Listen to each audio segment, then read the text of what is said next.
Hello, divine creations, divine marvels, children of God.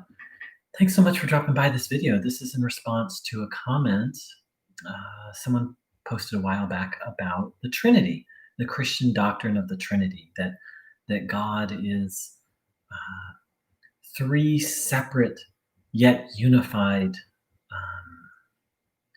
beings: Father, Son, and Holy Spirit. So, how does this relate to the teachings of Bruno Groening? It's a question I have. To my knowledge, I've never read anything with Bruno speaking on this topic, and it's certainly a question I would love to ask Bruno Groening. Mm, but more than just an informational answer, like what did Bruno say, or is the Trinity true? What really comes to me so strongly when reflecting on this topic is how important actions are. Bruno Groening over and over again called people to live a spiritual way of life.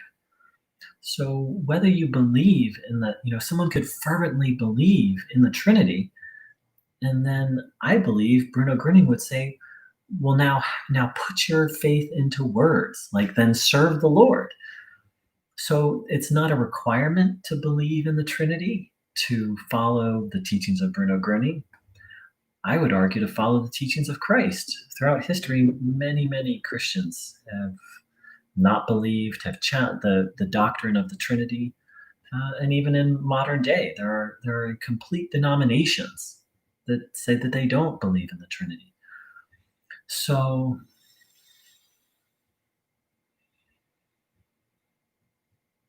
having been raised in the Western world and having been raised, Protestant Christian, where the Trinity was just a fact. What comes to me just in reflecting on all of this is whether a person believes in the Trinity or not, how's their spiritual life going? That's the question I think Bruno Groening would point out or ask, and that seems to me that the only real belief that's needed for this path is a belief in a higher power. That's really it.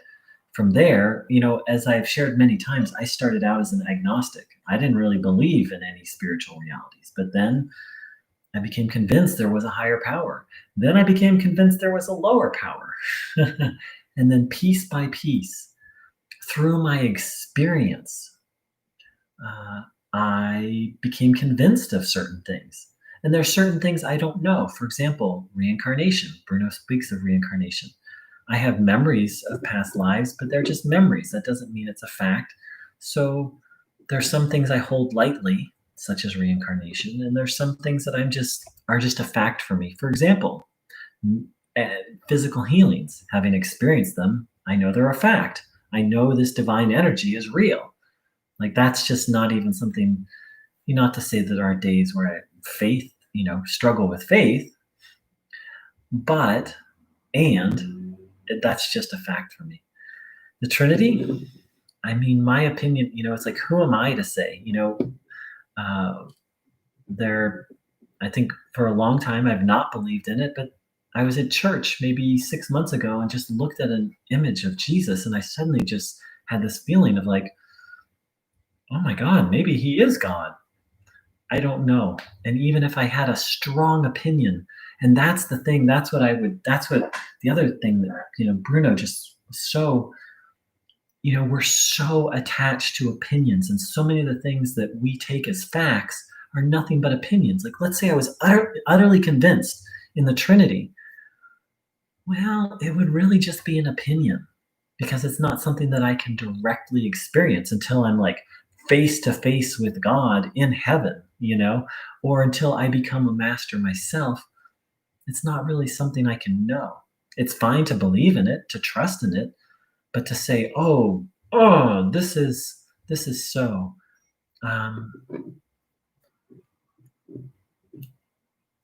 Bruno called us to know, to find things out in our own experience. So those are a few of my thoughts on the Trinity, and I hope that's helpful.